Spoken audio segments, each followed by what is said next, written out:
In lesson 1-2, we will be describing the relationships and extend terms in arithmetic sequences. Okay, so like the sequence 2, 4, 6, 8, 10, 12. Okay, they're all even numbers, or 1, 3, 5, 7, 9. Those are all odd numbers, and they're sequences. We call them sequences because we can predict and understand what number comes next because we can follow the pattern. Okay, so a sequence is kind of like a pattern, so you can think of it like that. The term represents the number in the pattern. Okay, and then an arithmetic sequence means that we are adding a common number. Okay, so like in the example 2, 4, 6, 8. All right, we're going to add 2, and we're going to add 2, and we're going to add 2. Okay, so this is an arithmetic sequence because we're adding a common number. The common number is 2. The term, okay, now I'm going to switch colors here a little bit. This would be term 1, this would be term 2, term 3, and term 4. Okay, so if I ask you what is term 2, you would say 4.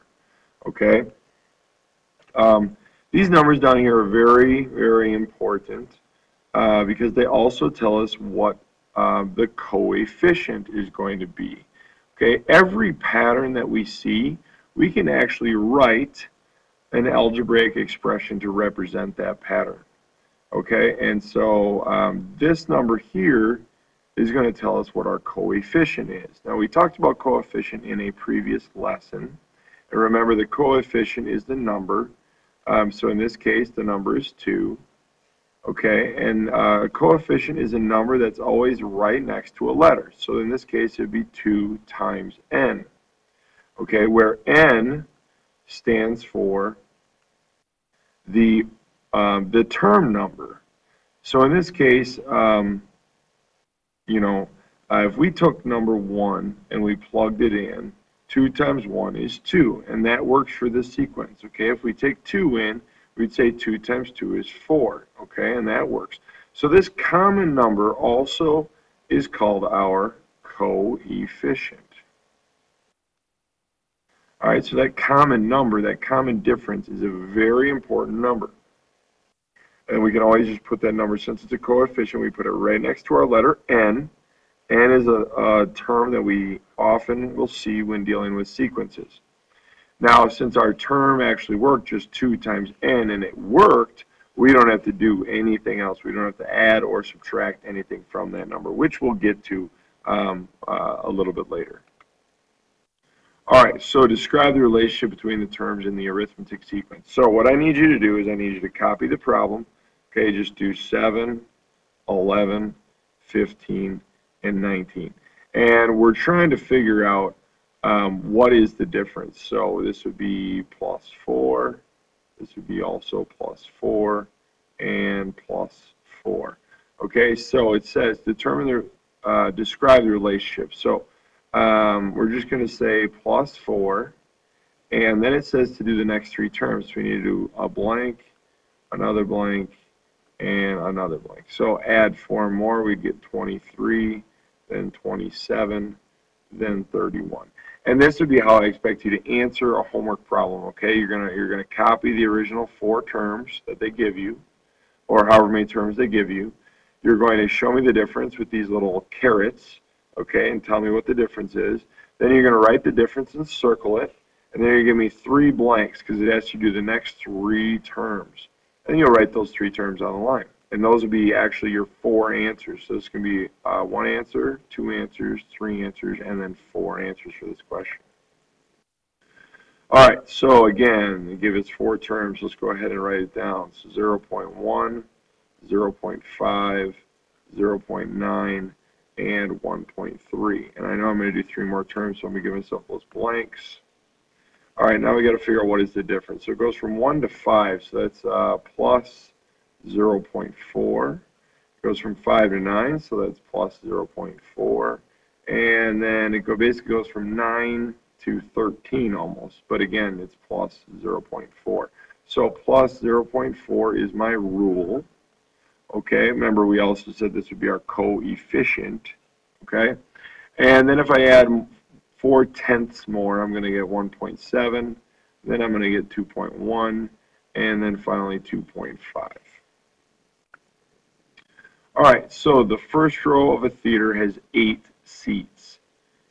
All right, so I'm going to write that just like that. All right, now each additional row has 8 more seats than the previous row. So the next row would have 16, the next row would have 24, and so on. If this pattern continues, what algebraic expression can be used to find the number of seats in the 15th row? Okay, now they're asking for an algebraic expression. All right, that's what I was talking about at the beginning when I wrote 2n. Okay, this is an algebraic expression. So we're going to need to find the common difference, and that will be our coefficient. All right, so let's take a look at that again. All right, so we have 8, 16, 24. They want to know how many seats will be in the 15th row. So the 15 is what they're talking about, is a term number.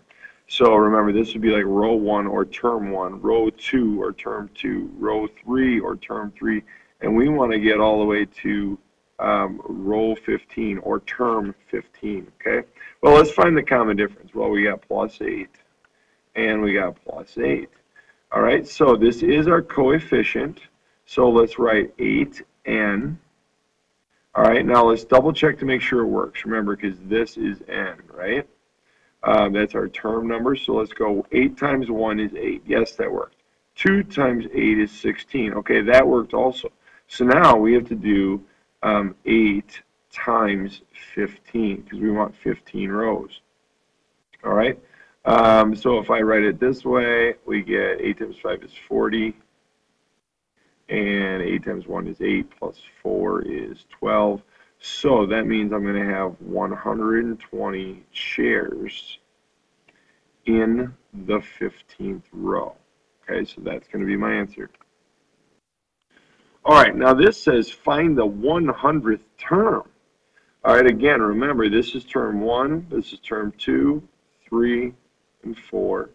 We want to find an expression for n, and then we want to find the 100th term. So let's find the coefficient, okay? We're adding 14, we're adding 14, and again, we are adding 14. All right, so that means we're going to use 14n as our expression. Now, we always have to check it with the first term. 1 times 14 is 14, which works, okay? 2 times 14 is 28, so that works also. All right, so now we just need to do 14 times 100, which is going to give us 1,400 or 1,400. So this is our expression, but this is our answer here. So the 100th term is 1,400. All right, same thing here. This is term 1, 2, 3, and 4. All right, let's find our difference. This is plus 15. This is also plus 15.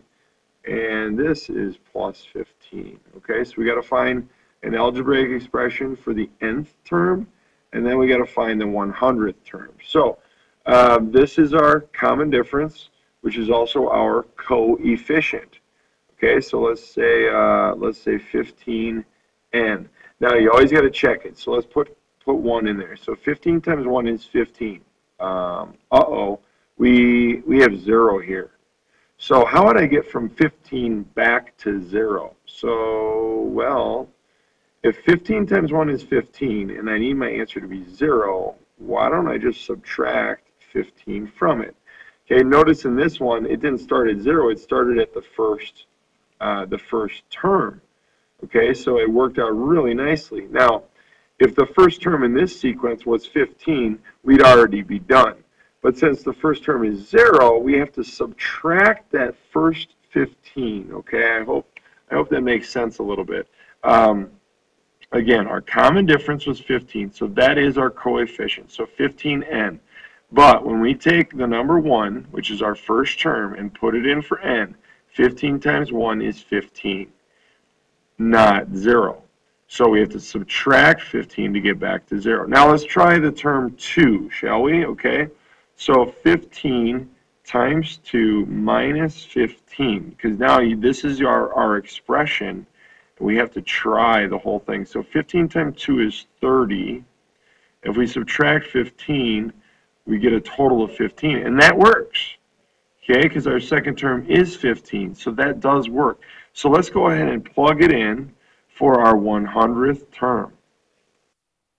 So we're going to do 15 times 100, and then we have to subtract 15. Okay, well, 15 times 100 is going to be 15 with 2 zeros, and we got to subtract a total of 15. So if I think of like 100 minus 15, all right, I know that I'm going to get 85, okay, just from knowing that. So that means I'm going to have 1,485 for an answer on my 100th term, okay? So this one was a little bit trickier because we had to actually subtract a little bit here, and that's kind of what I was talking about at the beginning, is if your coefficient matches your first term, you can just leave it alone, just like this one. 14 times 1 is 14. It matched, and you're done. But this one didn't match. 15 times 1 is 15, not 0. So we had to subtract that 15, okay? You are going to have some problems like this. This is actually 2 of the problems in your homework tonight.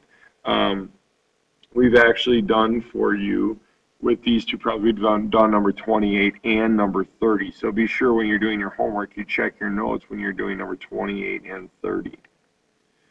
All right, it says write the first 4 terms of a sequence that follows this rule. All right, so we want term 1, 2, 3, and 4. Now remember, these numbers represent n, okay? N is right here. So let's just plug those in, okay? So we're going to do 2 times 1, and then minus 2. Okay, so we'll kind of separate these a little bit here. All right, well, 2 times 1 is 2, minus 2 is 0. Okay, so the first term is 0. Now we're going to do 2 times 2, and then minus 2. So 2 times 2 is 4, minus 2 is 2. All right, now we're going to do 2 times 3 minus 2. All right, and 2 times 3 is 6, minus 2 is 4. Notice what we're counting up by. We're counting up by 2's. All right, we could have probably predicted that because look at what the coefficient is. If the coefficient is 2, we know we're going to count up by 2's.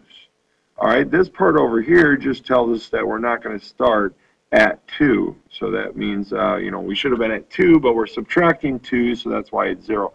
So we know then the 4th term has to be 6 because we're counting up by 2's. So the first 4 terms in the sequence, this would be a great way to show your work for this. If you wanted, you can include 2 times 4 minus 2, which is 8 minus 2, or 6. So this would be a great way for you to show your work for this problem. All right, now those were all arithmetic sequences. Remember, arithmetic means you're going to add the same number. Now, sometimes you might get a geometric sequence. Like in your homework, there's a couple examples of geometric sequences. Now, the main idea here in this lesson was arithmetic, but I'd just like to show you a couple other sequences, or one other sequence. All right, so geometric means you're going to multiply the previous term by the same number. Remember, arithmetic is adding. All right, and then geometric is multiplying. Okay, I wrote that word right there, multiplying. All right, so obviously we're not adding here. We're not plus 6. Plus 6. Obviously, if we did plus 6, this number would be 14. So we know that we're not adding. So we need to figure out what are we doing. Well, 2 times 4 is 8. 8 times 4 is 32. So what we need to do here is we need to multiply 32 times 4. So if you need to, you can jump on a calculator and we can work this out. Turn my marker off here. And we can do 32 times 4 is 128.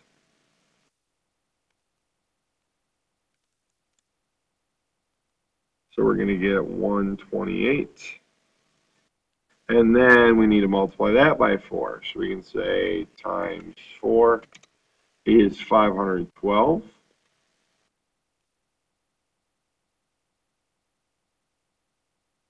And then we need to multiply that number also by 4. So let's go times 4. And we get 2,048.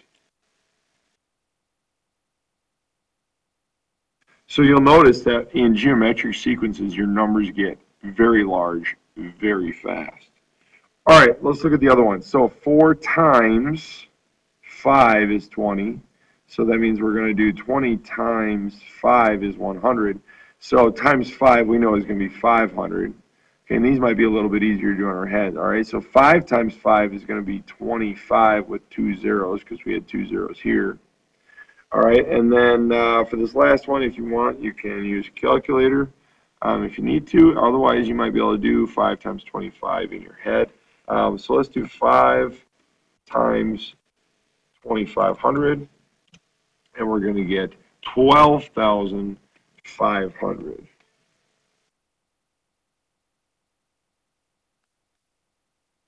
Okay, so again, just some practice here with a different kind of sequence. Most of your homework assignment is going to have to do with arithmetic sequences or adding.